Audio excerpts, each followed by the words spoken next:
Hi, everyone, and thank you for joining us for this very first edition of the Candidate Experience.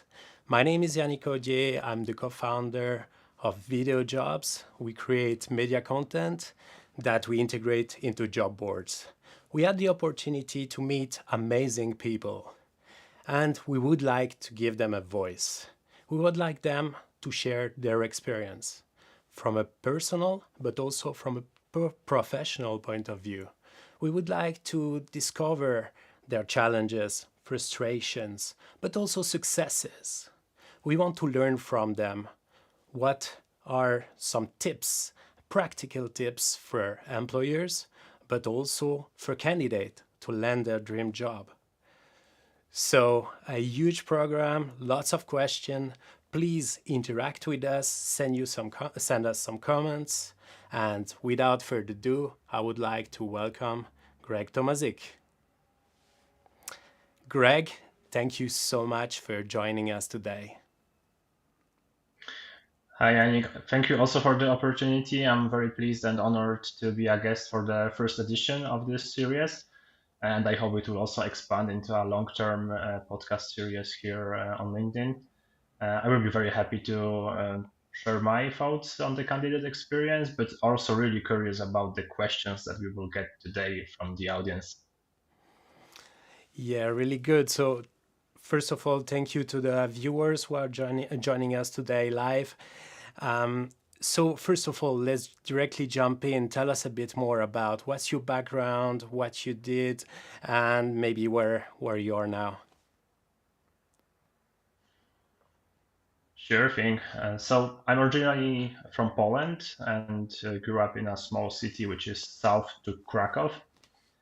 I graduated in 2017 an engineering degree in robotics, but during my studies I was more attracted to computer science and programming. So actually, during my studies I switched my focus. I a bit self-learned programming during my free time to also start my journey as a software engineer after that. And also, in after finishing my studies, I also applied for a job in Switzerland. So I applied to multiple companies. I was able to secure a job, and then I also moved to Switzerland. So basically, my story was like moving there, and after also working a few years there, and in the meantime also switching roles in Switzerland, I started something for myself. So basically, a side project which grew to a full-time venture, which is called SwissDevJobs as of today.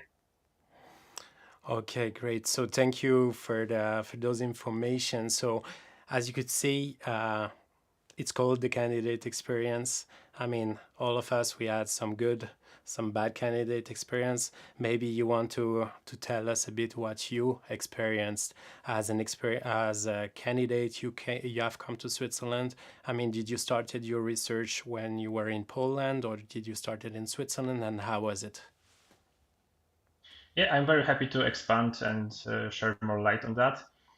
So basically, also during my studies, I already got some experience working as a software engineer. So I had around 1.5 year of experience when I started looking for a job in Switzerland.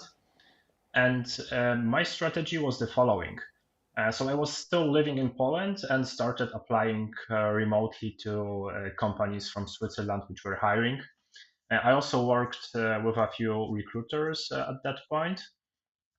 And yeah, my personal experience was that it was pretty hard to find a job when not living in Switzerland.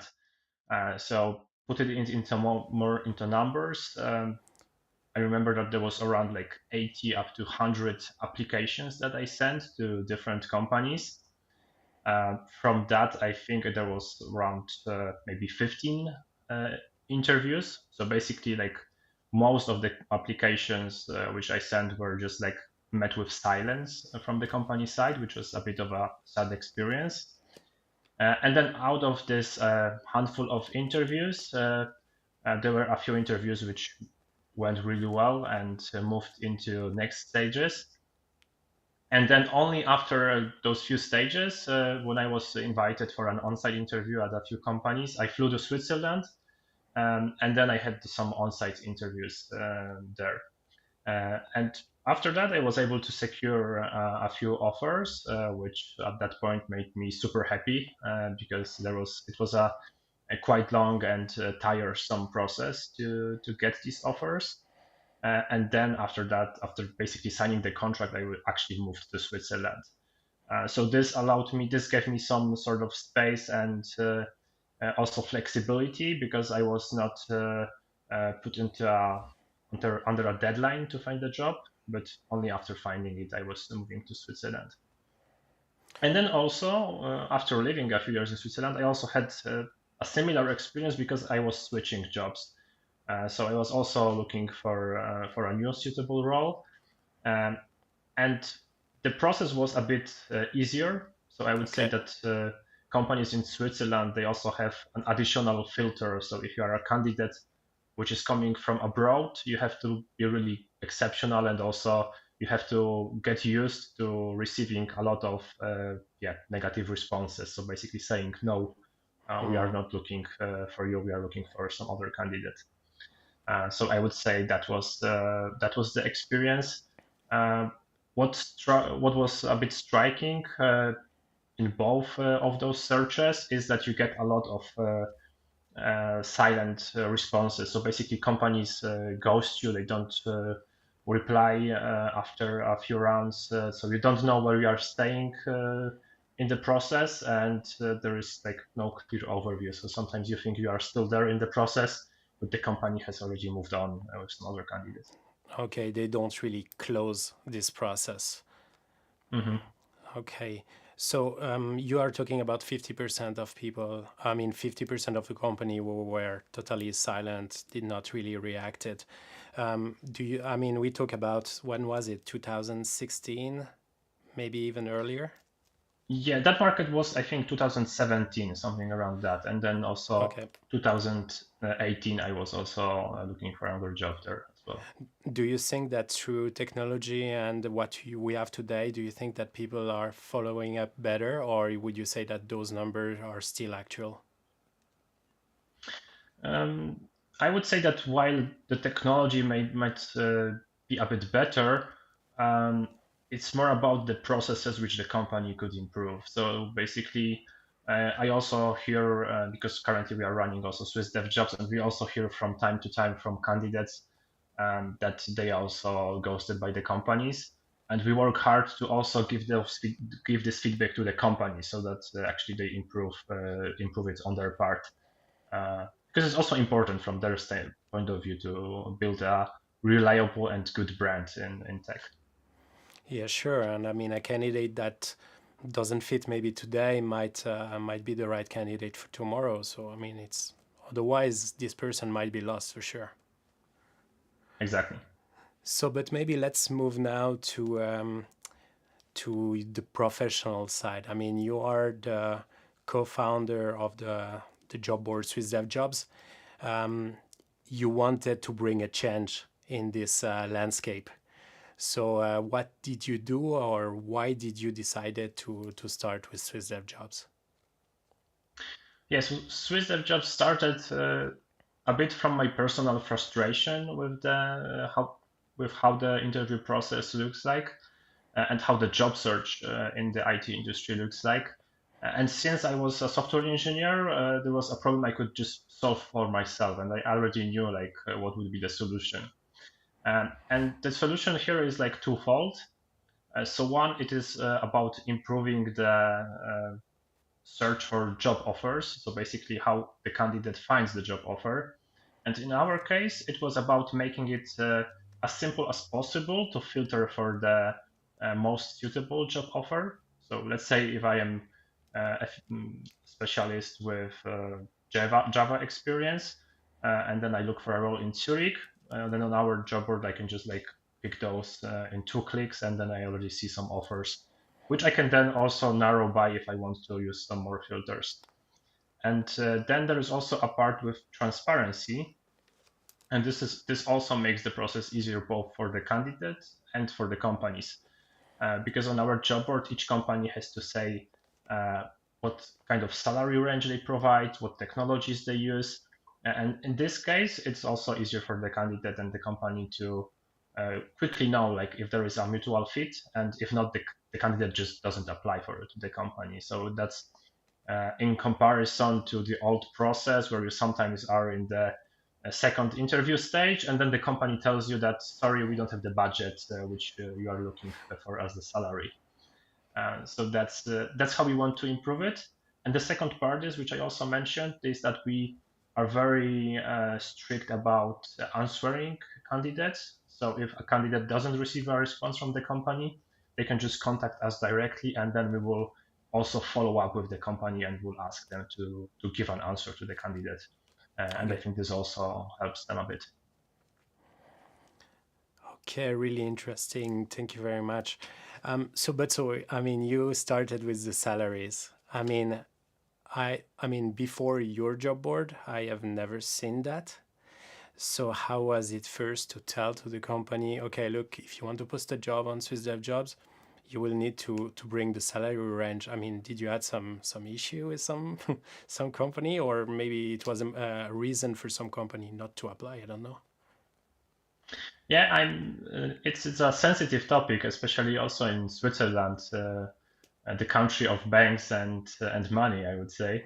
But no one wants to talk about money in Switzerland, so that's the case. So we still have companies, some companies which come to us and they are very keen to publish their jobs on our platform. But they when they see that this is the requirement, they sometimes back off. So it's like still a few, let's say 5% of the companies are still like not ready for this step, and they can be multiple reasons. So I can also understand that if the company internal structure when it comes to the salaries is a bit in a mess. So basically, Hmm. some people might be a bit underpaid, some maybe earn more, and they sometimes fear that it might come to the light that this happens. But I see that also during those 5 years, we made a big change in the Swiss market. So there was no job board before that showed the salaries, and still, like other job boards, don't require salaries. But we noticed that some of them are displaying it already if the company does it voluntarily. And over already 800 companies which used our job, they shared the salary. So this is a big change on the market. And it's also the trend is also growing worldwide, because we see that the European Union is pushing towards the salary transparency. Also in the United States, some of the states have this mandatory law that you have to publish a salary. So yeah, I Okay. think this is a big trend which is also coming to those, even to those companies which are currently not ready, but I But think they have to. it's good for them to rethink this strategy. Okay, yeah, very very interesting. Yeah, I can totally imagine that if you post a job, but the people working inside the company are maybe paid less than the range that you are offering, that can bring some issues. So totally understand. So now, if we look a bit on the broader perspective, I mean, you are in Switzerland. You started in Switzerland, but you have been expanding to different countries. I mean, which one are those? Yeah, so currently we are active in Germany, in the UK, and we also started in the US, and also with some other business partners where we provide the technology. The job board is also present in Romania and in the Netherlands. So these are the countries which are currently on our with our job board.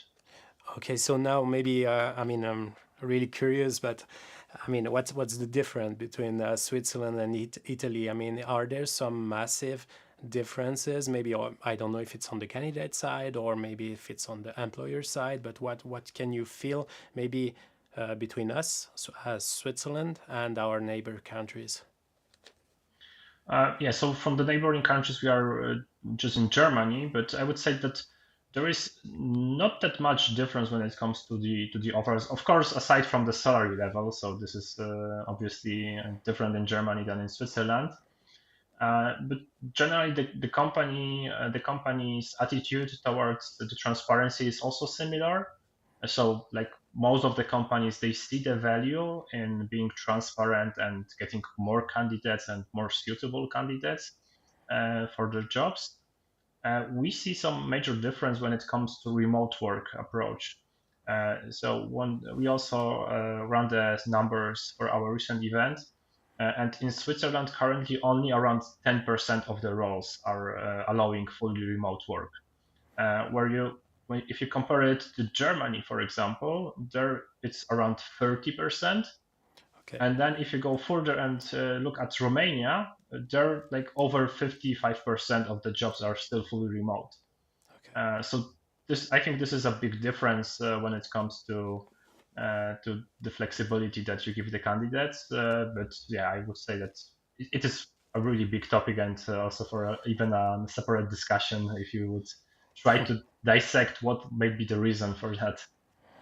I understand, but so you would say that yeah, they want to bring Swiss people to the office, so that's kind of the Yeah, I think that's the case here. okay, okay, okay, good. So, but now maybe if we look at the US, I mean, this country is the country of everything is like kind of exponential, big, and in the superlatives. So I've been watching your job boards there. I mean, there are tons of jobs. What do you see there? Yeah, so the US is still a market that we are quite new on, and we are a very small player there, to be honest. So we are not in the size like Dice.com or other job boards there. But we also see that companies there they also move for the transparency trend. Of course, not every company, Yeah, and I think what recently happened in the US market is that there was a big recession when it comes to IT roles. So all those big layoffs, which you can hear about from Google, from Tesla, from Twitter, or other companies, they were mostly in the US. And for some reasons, it's also because the labor laws there are a bit more flexible. So companies yeah, like the same company like Google, which wanted to do layoffs in Switzerland, they have to wait for an approval, and it also happened in a smaller scale. But in the US market, it's I would say quite hard for the candidates right now. So there are not many roles, but a lot of candidates on the market. okay, okay. Really interesting. So now, if we move further, I mean, there are many people that are listening or will be listening or watching this stream in the next few days. So, what are your practical tips? Maybe if we start from an employer, what do you see as good practices that you would recommend for employer? Maybe things that you see all the time and that you say, "Oh man, I should have been writing this differently or more precisely," or so on. I mean, from the employer side, what's your recommendation? Yeah, I would say that there are a few things which can be easily improved, and some other things which might be a long-term consideration for the companies. So things which might be easier for them is first of all really thinking through about what they write in the job ads, because some job ads and the requirements list is quite heavy, and it looks like they are not really sure what kind of candidates they are looking for, so they just like put like multiple things. And what it makes is that candidates can get confused. So, like some candidates will not apply, or some other candidates which are not suitable will apply because they will see the fit. So, what we would suggest is to like, especially that most of the time the roles, the job ads are written by people in HR or recruitment, which are, yeah, they are not tech people most of the time. So what Yeah, we would suggest is to work closely with the team that is hiring, to speak with them like what is the most crucial requirement for this role, and what is the what they should look for in the CVs of the candidates, and to make sure that the job ad is really well written. So it's better to list just a few requirements as must to have, and then say that it's nice to have if you also know this and this and this. And this way you get more candidates, and the candidates should be really more suitable for the role. And one other tip is also to work in a timely manner. So if the candidates are applying to your company, to also move fast with the process, to quickly if you see a good CV, to quickly move to the next stage, to also give prompt Mhm. feedback to the candidates during the process. And that was also my experience back then. Some companies can be really slow with that. So basically, you are waiting 3-4 weeks for a company to give you an answer. And as a candidate, like most candidates, they will not apply to one company, but they will do multiple applications. And then if your company is just struggling to give the response, and the candidate might already have signed another job offer, which there was a faster company which moved swiftly with the process, and they already hired this candidate. So I would say that this is something that the companies could do. And of course, what mentioned before, to also provide feedback to the candidates, or at least provide a clear answer. So even if you don't provide feedback, at least tell the candidate that they are not considered anymore, and that they have also a clear response from the company. And it's a really good practice, and it also builds up in the long run. Yes, definitely. I mean, I can totally relate to this by watching some job ads where I think the people that are writing it, they are like, okay, let's just put everything into it, and you're like, I mean, if this person exists, I don't know anyone like this who could fit this role. So I mean, sometimes it's quite a frustrating part, also from the other side, from the candidate, because they're like, okay, so many things. So as you said, a few very important points, and the rest can be discussed. I mean, we need to adapt also in this market.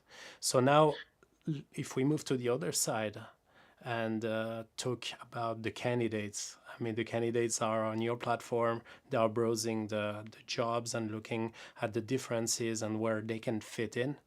So, what would you recommend them to make a better impression? So there are also two quick tips which will really help them when it comes to the job search. So first, it is to be honest when they look at job ads, and also if they look at the requirements, to not apply for jobs which are totally not suitable for them. Because we sometimes receive feedback from the companies that they got some candidates, but the candidates somehow didn't read the requirements, so they just applied like anyway. Mm-hmm. And this it makes a bad impression, but it's also for the candidates, it's wasted work, because you are applying to a company which will still reject you, so it doesn't make sense to do it. On the other hand, it's of course it's sometimes hard, as I mentioned, when the company writes too much in the requirements to know if you are a good fit or not, because you might be a good fit if you just meet those crucial requirements.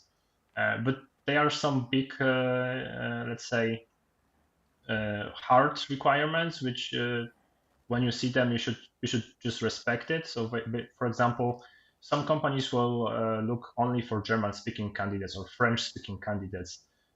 For example, because they work closely with the client, and they need someone who is fluent in the language. So there, it's also good to when you see a job ad like that, to also be honest. And if you don't speak this language, then don't apply, because it is really clearly written that you should know it. Uh, and the second tip, which also gives the candidate a big advantage, is to somehow personalize each application, because in the job search process, you have to be looking at both the numbers of the applications that you send, but also on the quality of your applications. Because as mentioned, you need to apply probably to more companies than just one or five, or like you have to put the numbers. Yeah. But on the other hand, when you apply, it's good that you make a quick research about the company. Maybe write a few sentences like why you think this company is cool. Maybe you found something interesting in their products. Maybe you are interested in the cause, or like what they are doing good for the world. So it's also good to highlight that, because not many candidates do it. So we are really standing out and giving a good impression if you do it in the application. So not just writing about like your 10 years of experience and that, and that, but why you actually apply to this company. Yeah, for sure. And you can show that that you customize a bit your application and you are not just sending it out to tons of company. I mean, it will Yeah. it But I would also advise, like with the recent developments of AI, to not use ChatGPT to write like 5 pages of uh, theoretically personalized letter, but the recruiters will also see it and they will know that you just used the ChatGPT for that. So don't do that. Just like put like those 3 sentences which will be written by yourself originally. okay. Yeah, that's a really good, really good input. So I mean, it's quite interesting. In the comments, we have David Matthews, which is interacting with us and saying interesting when they are looking for a whole IT department in a single job ad. Yeah, sometimes it happens that it's just too much. Yeah. No, I mean it's crazy. I mean, we know that some company are doing that bad, but on the other side, we have company who are doing that amazingly well and that are really treating the employees like the center, and that's also amazing. We cannot just say it's bad. So maybe now moving forward, how do you see the evolution of the candidate experience in the tech sector? We know that the tech sector has been evolving in the past few years. I mean, there has been a huge rise. So where do we stand now, and how do you see it moving forward? Yeah, so it's also good to put some perspective on what is happening on the market right now. So as mentioned, the US job market is doesn't really look good. And also the Swiss market has been a bit stale in the last 1.5 years. So it is quite dry. So the salaries are also on the same level and not rising that much. And there are less roles available on the market. So I would say that the companies they have the right now they have the comfortable situation that they can pick from multiple really good candidates. But still, I would say that I mean this is the chance for the companies to just like hire those candidates. But speaking in the long term, I think that the IT candidates will be as scarce on the market, so it will be not easy to score those candidates in 2, 3, 4 years. And I think that the companies really need to up their game when it comes to like first the experience during the interview process, but also building a tech brand. So when it comes to the interview process, I already mentioned some suggestions, but I also think for the companies it's also good to uh, put themselves more transparent. So tell more about like how is it to work at your company, what kind of values does your company have, how do you do your engineering. So if you are talking about IT specifically, then those candidates are really interested. Like if the company has some good practices, if they follow a good engineering approach with testing, with some DevOps pipelines. So things like that are really interesting for the tech candidates. And companies, if they do more about it, so they have some profile where they display it, where they tell more about from the employee perspective, how is it to work at the company, and even if they have the resources to maybe contribute to open source or write a company blog where they can tell more also about their company. Because these days the candidates are really looking not just for a job, but they want to find a company which matches their values, which matches their worldview. So they really want to know more about the company before they even apply. So this is also Yeah. what the companies they need to watch for. Totally. Yeah, we see that growing with the Gen Z. I mean, they really want to know already everything before, and they will do some deep research before applying. So now, on the other hand, I have in the chat, I have Stephen O'Donnell, which says statistics show that the measured caliber applicant increases dramatically when video is used, and almost twice as many women apply for engineering jobs. Do you think that is possible? Sorry, could you repeat, because I think that I haven't understood the first part. Statistics show that the measurable caliber of applicant increases dramatically when video is used. Hmm. I think I can probably agree with I this, think but that what do you this is also think? something that you might expand on when it comes to using the videos. I think it's also good for the companies when they can make it more interactive in their job ads, so they can just like not only show the text but also maybe some pictures and also some video. But I think it might be also good if you yeah, expand on that, because your product addresses exactly in that part as well. Okay, okay, really interesting. So we are now, but now I have a last question. I mean, there is this big wave of AI. I mean, do you see that on your job boards, and that many jobs are created in this direction, or do how do you see that evolving? There is an uptick in machine learning or AI related roles, but I would say that we are still at the beginning of the rush. So currently, like it was like 2022 when the ChatGPT 3.5 made out. So I would say that people are still looking for the best use cases for AI. The technology is also improving, and I think this will just grow. So I think like if you are putting your bets on being a machine learning expert, then I think you are on the good part here. Okay, okay. So the company are like trying to look around a bit. What are the use cases, and then being able to use it the right way. And those job might appear in the near or mid future.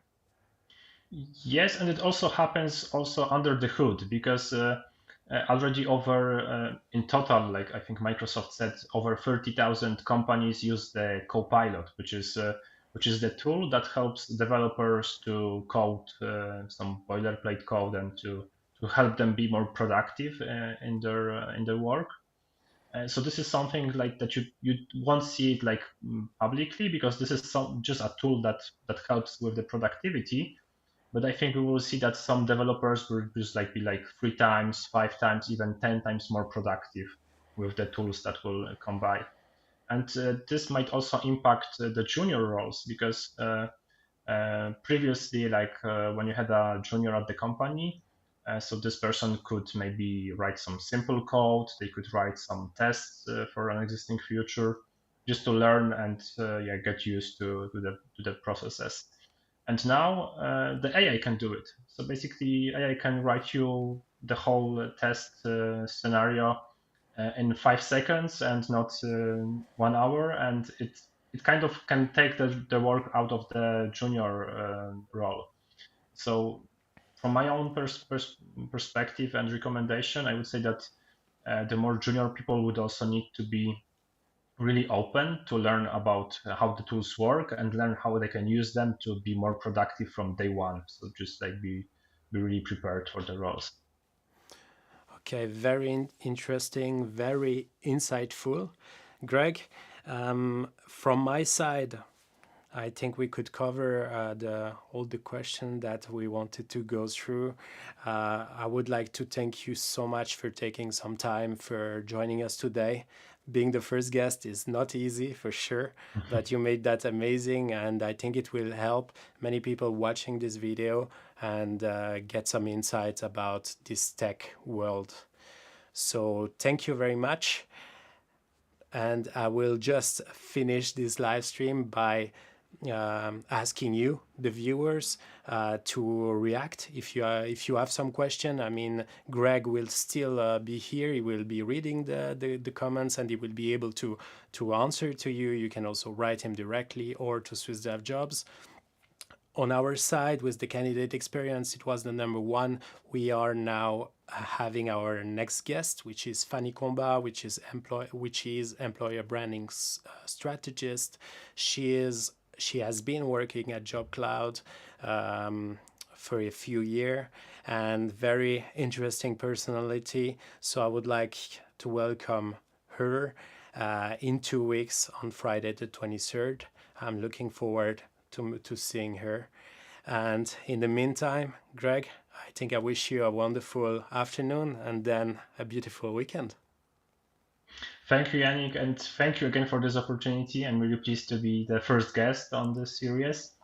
Yeah, and I'm also looking forward to the comments and questions which will come in then. Awesome. So thank you very much, Have a Greg. nice weekend as well. Thank you. Bye-bye.